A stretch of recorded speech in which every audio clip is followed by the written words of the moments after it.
en me demandant si j'avais fait quelque chose. Mais ça ne me lâchait toujours pas. C'était comme si j'étais captif.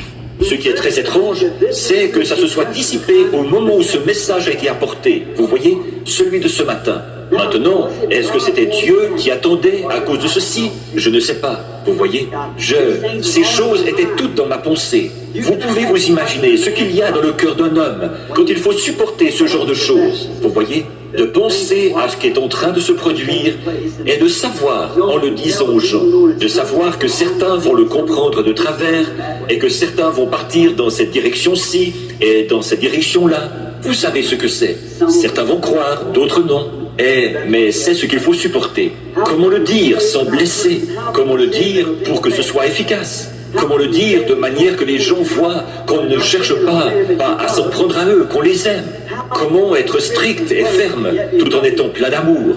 Et, comment présenter la chose? D'autre part, malheur à moi si je ne la présente pas, voyez? Et voilà, voyez, ce n'est pas étonnant qu'on soit dans un état de nervosité et de déchirement continuel. J'étais descendu venu de l'Arizona pour rencontrer ici un groupe de frères qui vont à la chasse avec moi tous les ans dans le Colorado. Or, certaines personnes se sont posées des questions. Pourquoi allez-vous à la chasse? Qu'est-ce qui vous pousse à le faire? Vous voyez, ici, c'est vous qui faites le plein. Moi, je me vide. Là-bas, c'est moi qui fais le plein pour pouvoir me vider ensuite. Voyez? Alors, je n'y vais pas juste pour tirer du gibier. Allons donc, les gens, n'importe qui ici, parmi ceux qui vont avec moi, sait que je passe à côté de centaines de pièces de gibier. Je n'y touche même pas. Bon, il n'y a pas longtemps, j'avais commencé à tirer du gibier pour les hommes d'affaires chrétiens. Quand ils venaient là-bas et qu'ils disaient « Billy, attrape-moi un mâle, attrape-moi une femelle, attrape-moi un wapiti, attrape-moi ceci, cela, autre chose », je partais et je tirais du gibier à droite et à gauche. Le Seigneur m'aidait à voir et à dépister le gibier, et étant assez bon tireur, à les toucher. Et eux, ils restaient assis là à discuter à faire. Puis le Seigneur m'a dit de ne plus faire ça. Et je m'en suis voulu de l'avoir fait. Alors je lui ai promis que je ne le ferai plus. Non, j'ai dit, si c'est urgent, que quelqu'un en a besoin, je le ferai. Mais s'ils n'en ont pas besoin, je ne le ferai pas. Ces hommes-là, ils ne manquent pas d'argent pour s'acheter du bœuf et tout. Alors, pourquoi est-ce que je le ferais? Laissez l'animal vivre, si vous n'avez pas l'intention de l'utiliser. Donc, j'y vais simplement pour être seul. Et n'importe quel homme qui va à la chasse avec moi sait que je ne chasse avec personne. Je pars de mon côté pour être seul.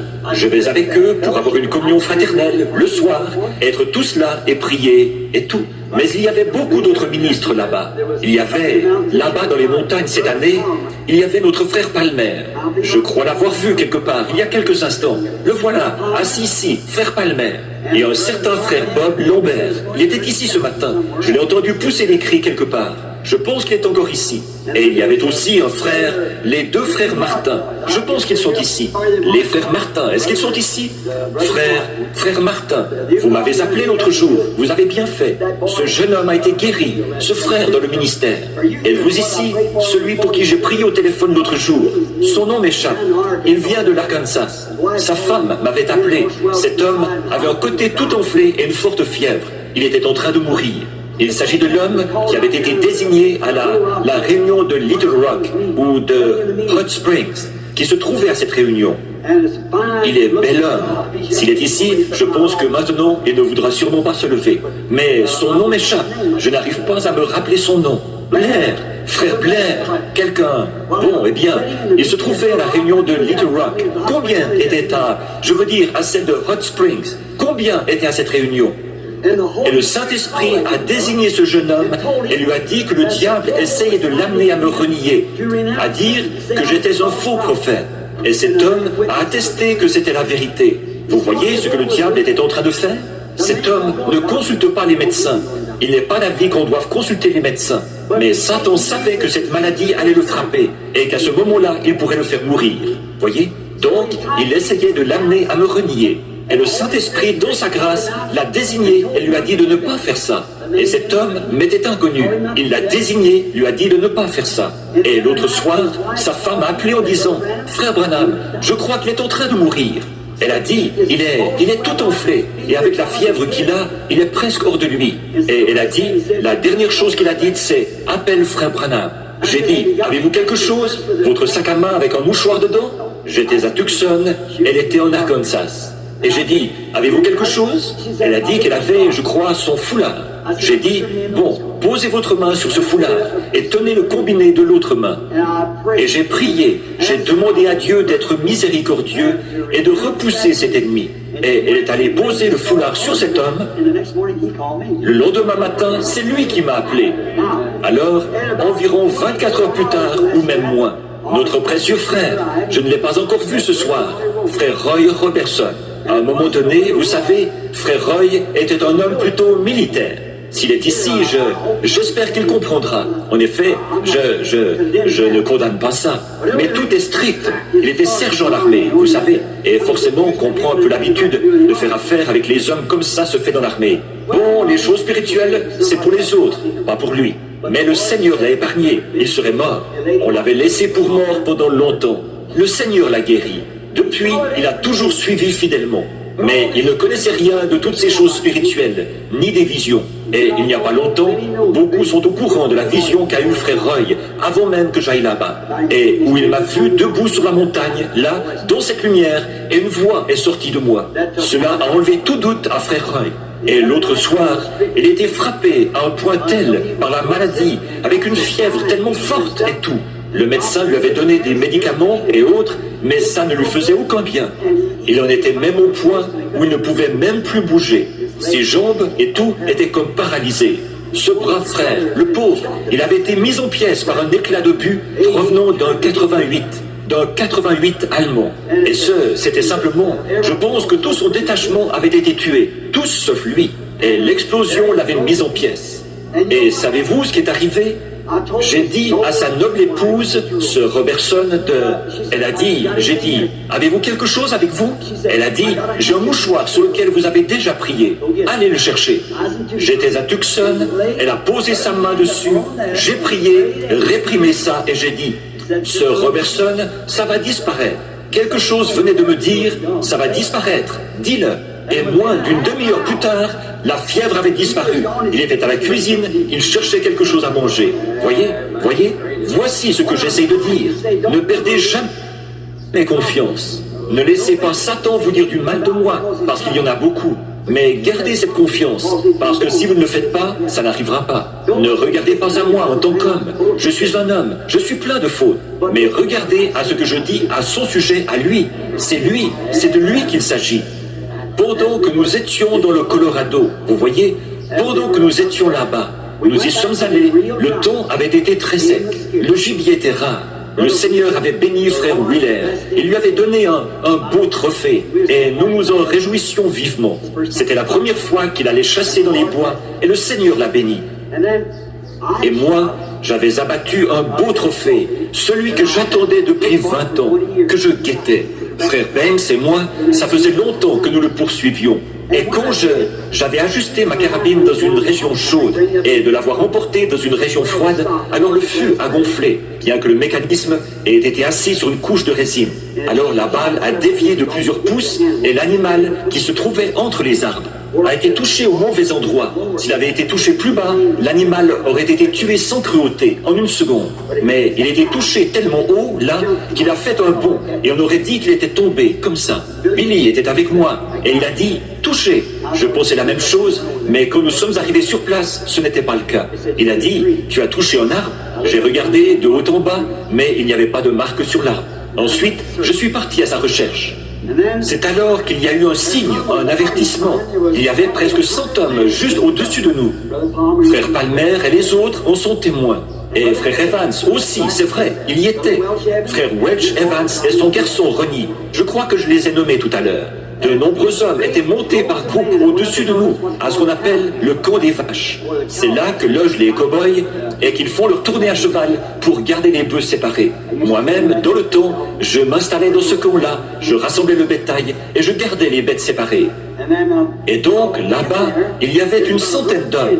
Mais tout le monde sait que dans cette contrée-là, quand on annonce un blizzard, il faut partir immédiatement. C'est pour ça que frère Palmer et les autres sont partis tôt. C'est parce qu'ils n'avaient qu'une transmission à 3 vitesses à leur voiture et qu'il fallait qu'ils partent de là.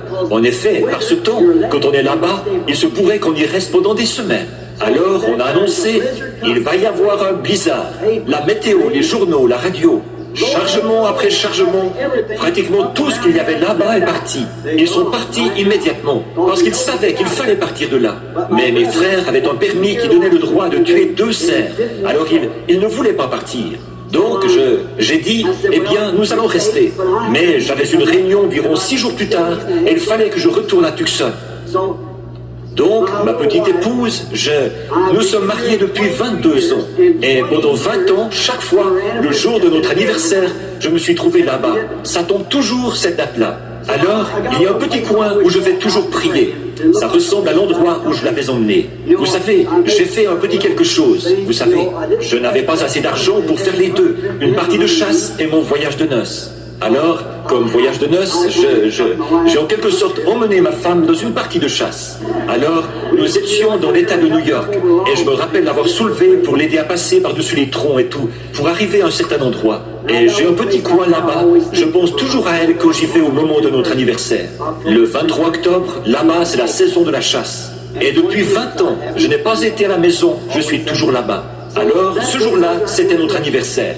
Et frère Mann, j'ai dit, maintenant si vous, frère, j'ai dit autour du feu ce matin-là, maintenant si, ou plutôt ce soir-là, si vous voulez rester, maintenant souvenez-vous, il se pourrait que nous soyons ici pendant 1 mois. En effet, j'ai vu tomber 6 mètres de neige en peu de temps, en une nuit. Vous êtes là-bas, voilà, il fait très beau et sec.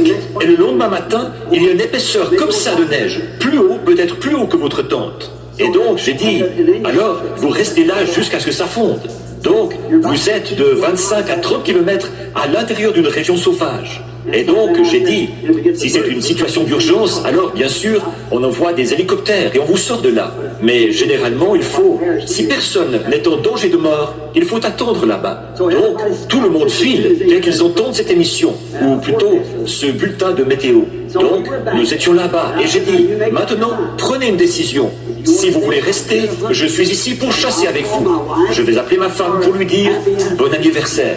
Mais j'ai dit, et en même temps, nous irons acheter des provisions, parce que nous serons peut-être forcés de rester ici. Déjà, nous n'avions plus de pain. Et je ne veux plus voir de crêpes avant un bon bout de temps. Plus de crêpes. J'en mangeais depuis environ 21 jours au Canada. Et j'en avais vraiment eu ma ration. Et donc, je voulais acheter du pain.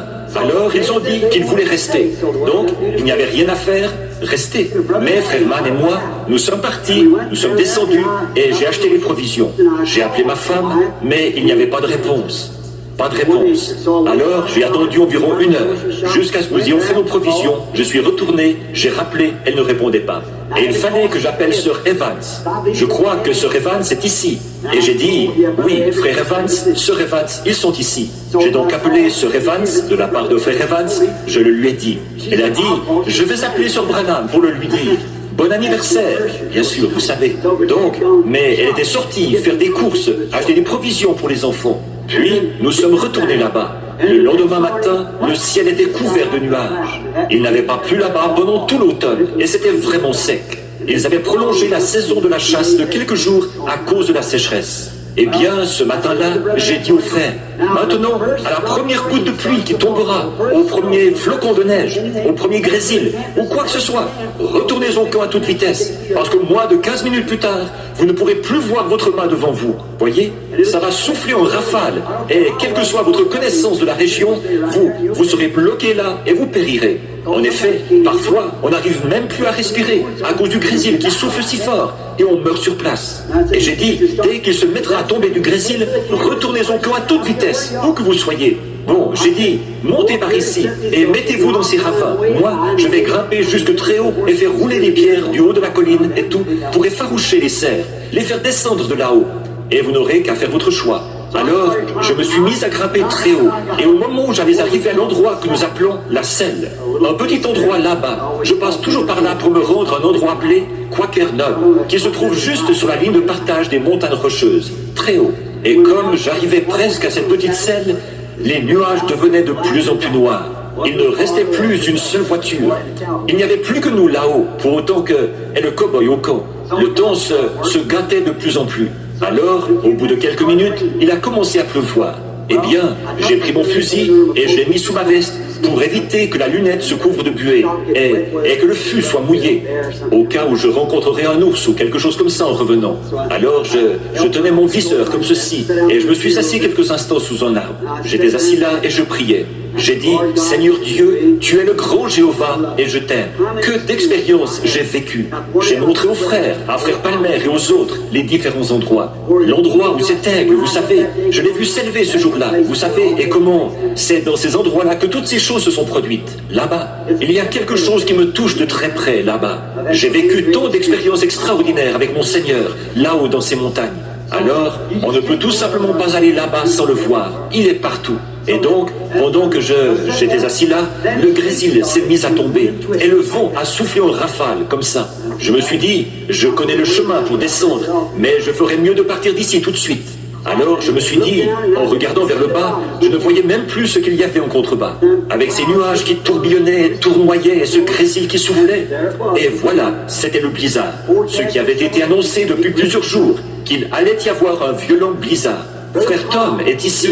Frère Tom Simpson, qui venait du Canada, avait entendu le bulletin de la météo et on lui avait déconseillé de traverser cette partie du pays à cause de ses prévisions qui disaient « Il va y avoir un blizzard ». Où es-tu, frère Tom? Je pense que... Oui, juste ici. Et ce blizzard allait venir. Tout le monde s'était préparé pour ça. Eh bien, j'ai remis mon fusil sous ma chemise, comme ceci, ma chemise rouge, et je me suis mis à redescendre de la montagne. Je marchais et j'étais à environ 800 mètres de la selle.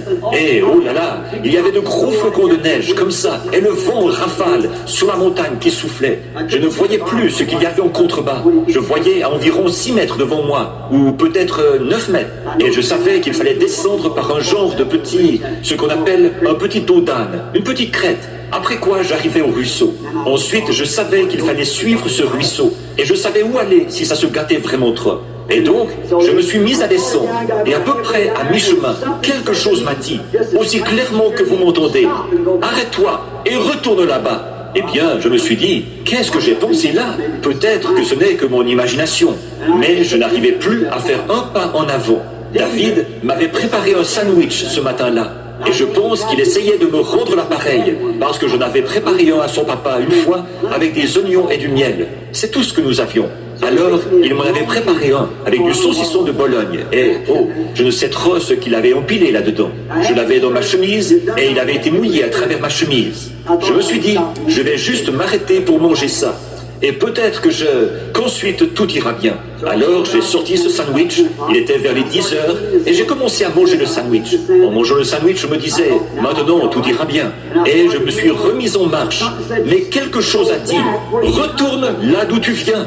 Retourner dans cette tempête, remonter 800 mètres ou plus sur cette montagne, m'enfoncer dans ce bois sombre. À ce moment-là, on arrivait à peine à voir plus loin que d'ici à cet orgue.